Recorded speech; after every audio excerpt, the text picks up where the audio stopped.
एक बार की बात है, तारापुर गांव में पार्वती नाम की महिला रहती थी, जिसकी 3 बेटियां थी। उनकी तीनों बेटी काली थी, जिसके कारण वह परेशान रहती थी।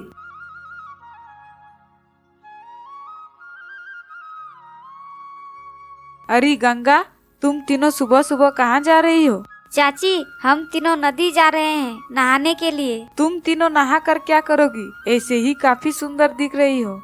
जाने दो बहन, क्यों मजाक उड़ाती हो इन परियों का? देखो गंगा, नदी में उतरे बिना ही नहाना, नहीं तो नदी का पानी भी तुम्हारे रंग के जैसा काला हो जाएगा। इतना कहकर दोनों जोर जोर से हंसने लगी, जिसके कारण तीनों काफी दुखी हो गई और रोते हुए घर आ गई। क्या हुआ बेटी, तुम तीनों रो क्यों रही हो? माँ, आखिर हमने गांव वालों का क्या बिगाड़ा है जो हमारे पीछे पड़ी रहती है?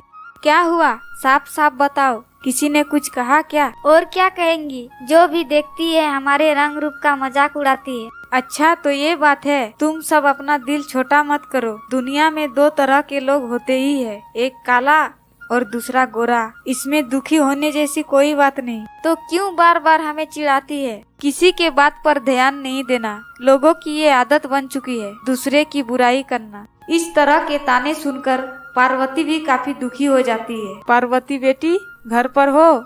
हाँ चाची जी, आइए। क्या बात है, तुम इतनी दुखी क्यों हो? क्या कहूँ चाची, सभी मेरी बेटियों के रंग रूप का मजाक उड़ाती है। तो उड़ाने दो, इसमें चिंता करने की क्या बात है? तुम किसी को रोक तो नहीं ना सकती। चिंता नहीं करूं तो क्या करूं चाची, बेटियां धीरे धीरे बड़ी हो रही है। यदि यही हाल रहा तो इनकी शादी कैसे होगी? तुम व्यर्थ में चिंता कर रही हो। वो है ना ऊपर वाला, वो सब ठीक कर देंगे। सब उस पर छोड़ दो और निश्चिंत हो जाओ। आप ठीक ही कह रही है चाची, मुझे ऊपर वाले पे विश्वास रखना चाहिए। हाँ, वो जो भी करेंगे ठीक ही करेंगे। एक दिन तीनों बहनें स्नान करने जा रही थी, तभी जंगल में एक परी से मुलाकात होती है। आप कौन हो? पहले तो यहाँ कभी नहीं देखा। मैं परी लोक की राजकुमारी हूँ। इस जंगल में मेरी जादुई छड़ी गिर गई है, इसलिए मैं उसे ढूंढने आई हूँ। क्या उसे ढूंढने में तुम तीनों मेरी मदद करोगी? जरूर मदद करूंगी परी बहन, लेकिन जहाँ तक हमने सुना है, परियों के पास तो जादुई शक्ति होती है। आप उसका उपयोग क्यों नहीं करते? तुमने सही सुना है, लेकिन उस छड़ी के बिना मैं कुछ नहीं कर सकती, इसलिए तुम्हारी मदद चाहिए। सभी मिलकर जादुई छड़ी की खोज करने लगते हैं। आखिरकार वह मिल ही जाती है। परिवहन परिवहन, वो रही आपकी जादुई छड़ी।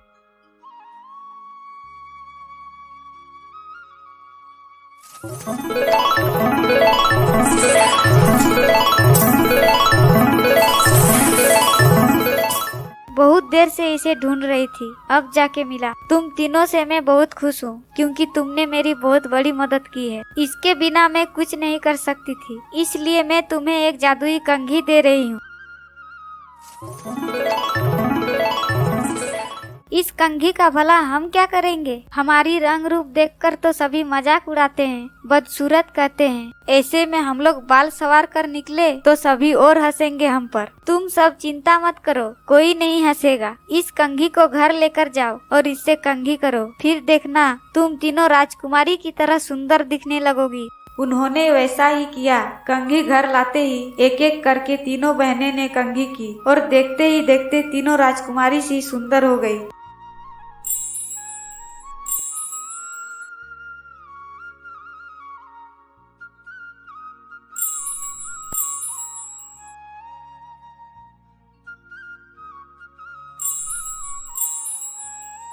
अब सभी उनकी खूबसूरती की तारीफें करते थकते नहीं थे। अब उनका परिवार खुशी से रहने लगा।